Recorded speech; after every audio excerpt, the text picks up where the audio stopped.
রহস্য রোমাঞ্চে ঘেরা বাংলা তথা বিশ্ব সাহিত্যের নানান গল্প নিয়ে আসছি আমরা আমাদের চ্যানেল মৃতের শহর।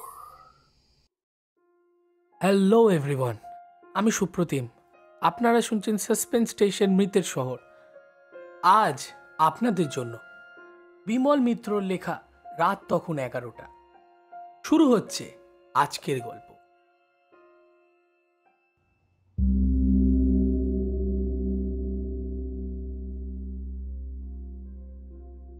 ঘটনাটা ঘটল রাত 11টার সময়। কলকাতা থেকে দেশে যাচ্ছি। দেশ বলতে যেখানে আমি জন্মেছি। কলকাতা থেকে ট্রেনে যেতে প্রায় 3 ঘন্টা সময় লাগে। সকাল 5টায় একটা ট্রেন আছে, তাতে গেলে মাঝদিয়া রেল স্টেশনে সকাল 8টা সাড়ে 8টা বেজে যায়। স্টেশনে নেমে 5 ক্রোশ হাঁটা। খুব তাড়াতাড়ি হাঁটলেও তাতে সময় লাগে আরো 2 ঘন্টা। তারপর আর একটা ট্রেন আছে, সেটা ছাড়ে সকাল 9টায়, তারপরে দুপুর 2টোয়, তারপর সন্ধ্যে 6টায়। সন্ধ্যে 6টার ট্রেনে গেলে রাত 9টায় পৌঁছাতে পারা যায় মাঝদিয়া স্টেশন। কিন্তু তাতে গেলে বাড়ি পৌঁছাতে রাত 11টা বেজে যায় বলে সাধারণত সে ট্রেনে যাই না। তখন আমি কলকাতার একটা মেসে থেকে পড়াশোনা করি। প্রত্যেক শনিবার দিন দুপুর 2টোর ট্রেনে দেশে যাই। তাতে সুবিধে খুব, ট্রেনে ভিড়ও কম থাকে আর সন্ধ্যার আগেই বাড়ি পৌঁছানো যায়। কিন্তু সব সময় যে ট্রেনে যাওয়া সুবিধা হয় না। লেখাপড়া ছাড়া ফুটবল খেলার নেশাও আছে। রোববার দিনটা দেশে না কাটিয়ে কলকাতায় বন্ধু বান্ধবদের সঙ্গে কাটাতেও বেশ ভালো লাগে। কোনো শনিবার বাড়ি না গেলে বাবার চিঠি আসে। লেখেন, তুমি গত শনিবারে বাড়ি আসো নাই কেন? আমরা তোমার পথ চাহিয়া বসিয়াছিলাম। তোমার শরীর খারাপ হইল কিনা ভাবিয়া খুবই চিন্তিত আছি। পত্রপাঠ উত্তর দিবে, ইত্যাদি। আমি বাবার একটাই সন্তান। বাবার বয়স হয়েছে। আমাকে নিয়েই তার যত ভাবনা চিন্তা, স্বপ্ন কিছু। আমি বড় হব, আমি মানুষ হব, আমি বংশের মুখ উজ্জ্বল করব। কিন্তু ততদিনে আমারও একটা নিজস্ব জগৎ গড়ে উঠেছে। দেশের চেয়ে কলকাতার আকর্ষণই আমার কাছে বেশি। আমার জন্য বাবা মোটা হাত খরচ পাঠান। এই টাকা দিয়ে আমি ময়দানে ফুটবল খেলা দেখি, ক্রিকেট খেলা দেখি, আবার কখনো কখনো সিনেমাও দেখতে যাই। কলকাতার জীবন গ্রামের জীবনের মতন একঘেয়ে নয়। এখানে চারিদিকে এত পানা পুকুর আর কেবল ক্ষেত খামার আর বন জঙ্গল।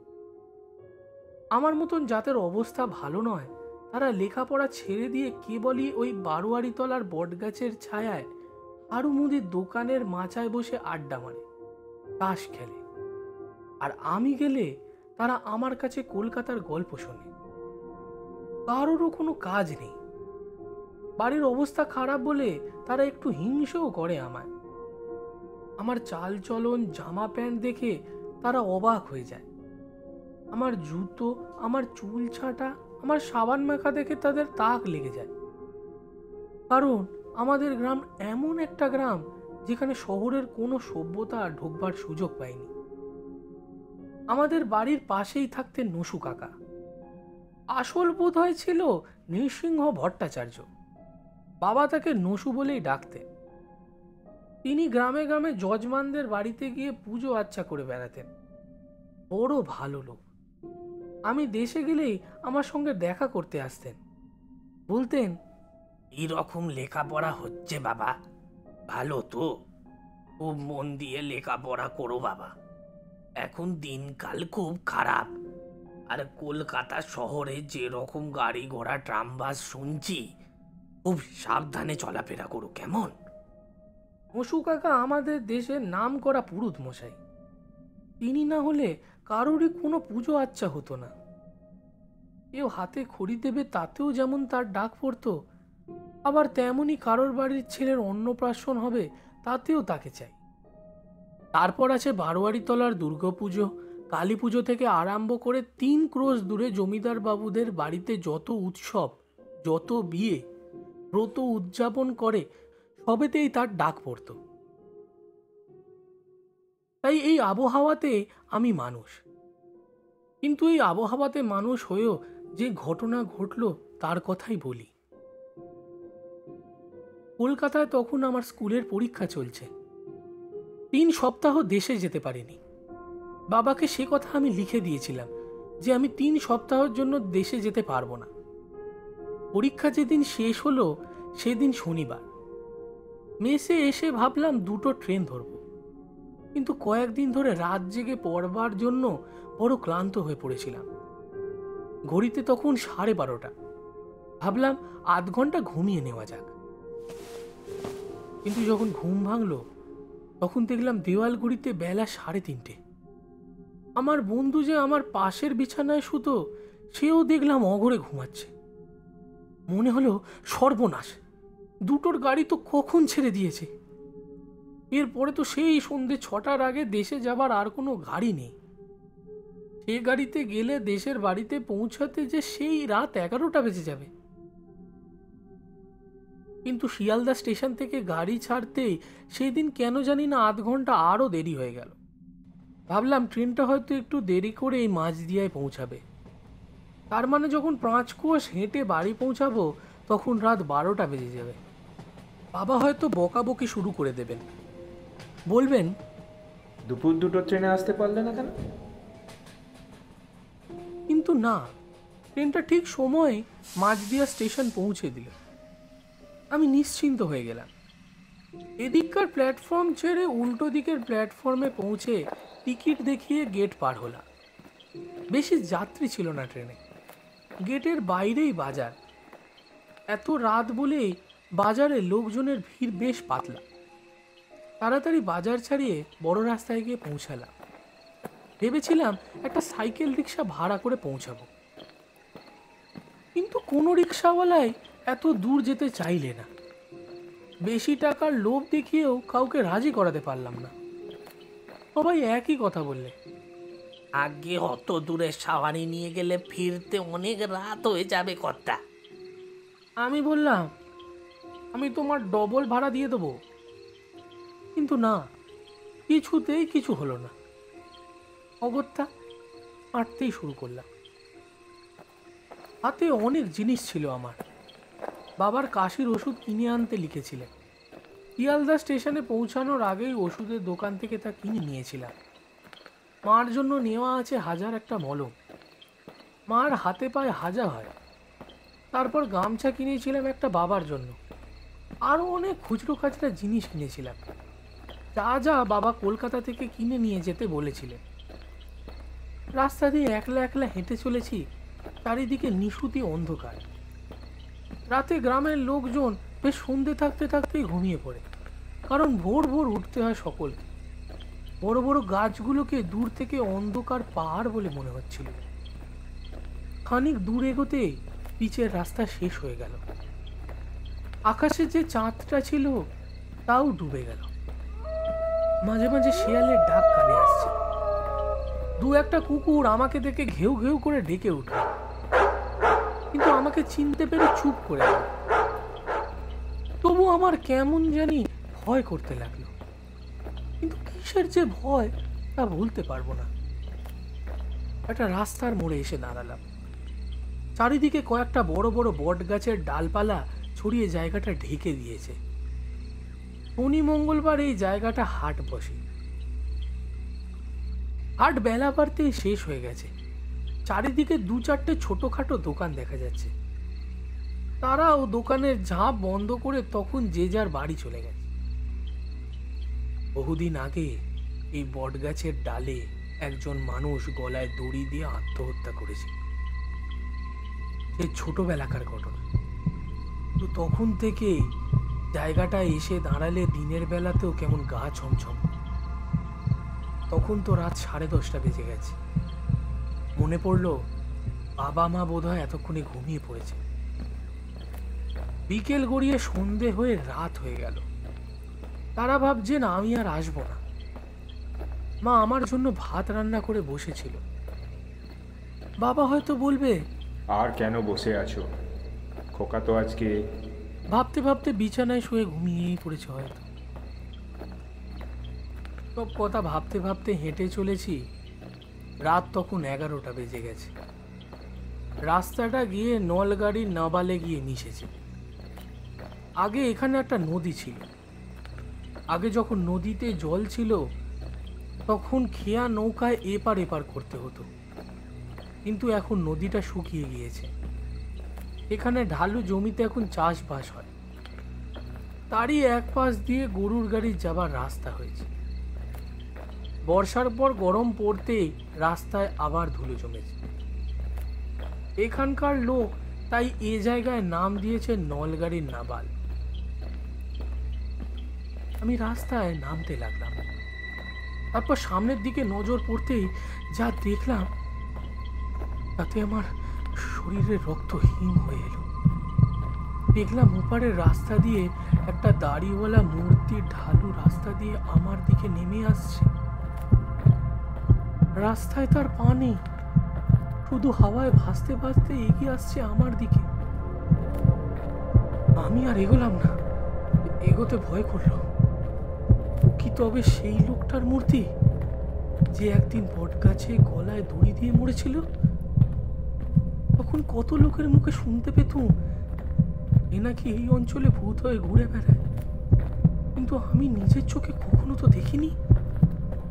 হঠাৎ আমাকে লক্ষ্য করে মূর্তিটা কথা বলে উঠল।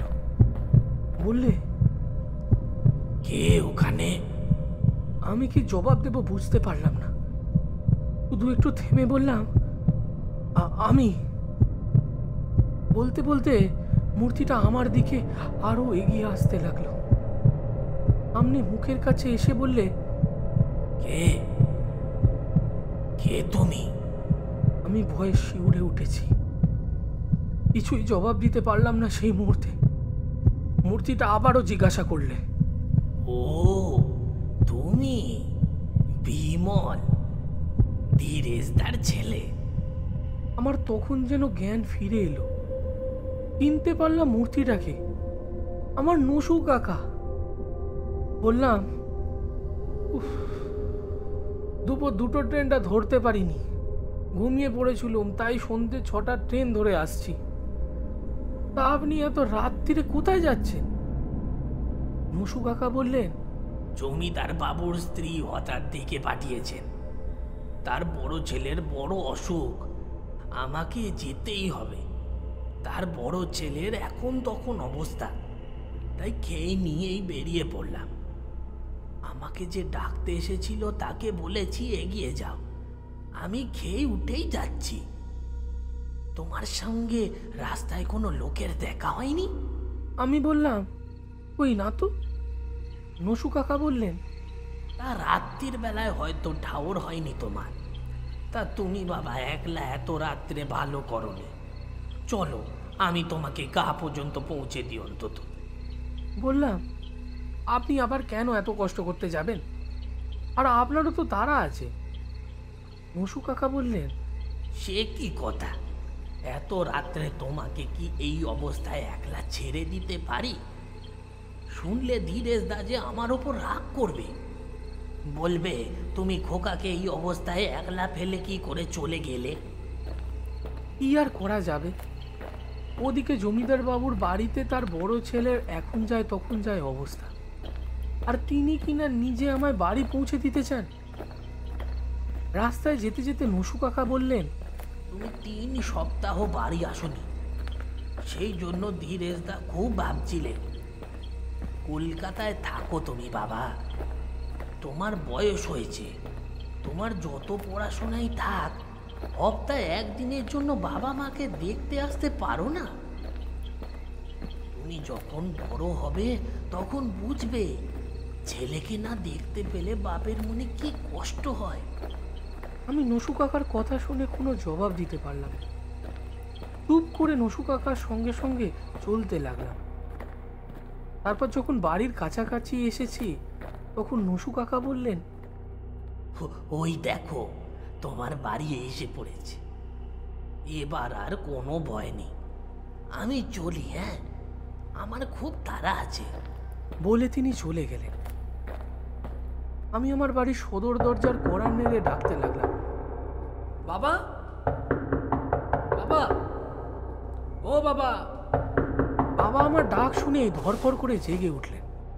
মাও জেগে উঠেছে। তাড়াতাড়ি দরজা খুলে দিয়ে আমাকে দেখে বললে, ও খোকা, তুমি এসেছো? কোন ট্রেনে এলে? দুপুরের ট্রেনে আসতে পারলে না? দুপুরবেলা পরীক্ষা দিয়ে এসে ঘুমিয়ে পড়েছিল, তাই। বাবা বললেন, তা বলে সন্ধ্যের ট্রেনে আসতে হয়? জানো বাড়ি পৌঁছতে রাত 11টা বেজে যাবে। তাছাড়া গায়ে পরশুদিন বাঘ বেরিয়েছিল জানো। কদিন আগে বাবুদের বাড়ি ডাকাত পড়েছিল। আমি বললাম, আমি তো তা জানতাম না। রাস্তায় দেখা হয়ে গেল নসু কাকার সঙ্গে। তিনি আমাকে নিজে বাড়ি পৌঁছে দিয়ে চলে গেলেন। কি বললে? নসু? তোমার নসু কাকা? বললাম, হ্যাঁ, তার সঙ্গেই তো নলগাড়ি নাবালে দেখা হয়ে গেল। তিনি জমিদার বাবুর বাড়ি যাচ্ছিলেন। তাদের বড় ছেলের মোড়ো মোড়ো অবস্থা, তাই তিনি শান্তি সস্তেন করতে যাচ্ছেন বললেন। বাবা আমার দিকে হতবাকের মতন চেয়ে রইলেন। মাও অবাক। বাবা বললেন, তুমি ঠিক দেখেছো? তোমার নসু কাকা, তিনি তোমার সঙ্গে কথা বলেছেন? তুমি কি সব আবল তাবল বকছো? আমি বললাম, কেন আবল তাবল কেন হবে? তিনি আমায় নিজে পৌঁছে দিয়ে গেলেন। আর কিন্তু তোমার নসু কাকা যে পরশুদিন মারা গিয়েছেন, আমরা যে নবদ্বীপে গিয়ে তার সৎকার করে এলুম।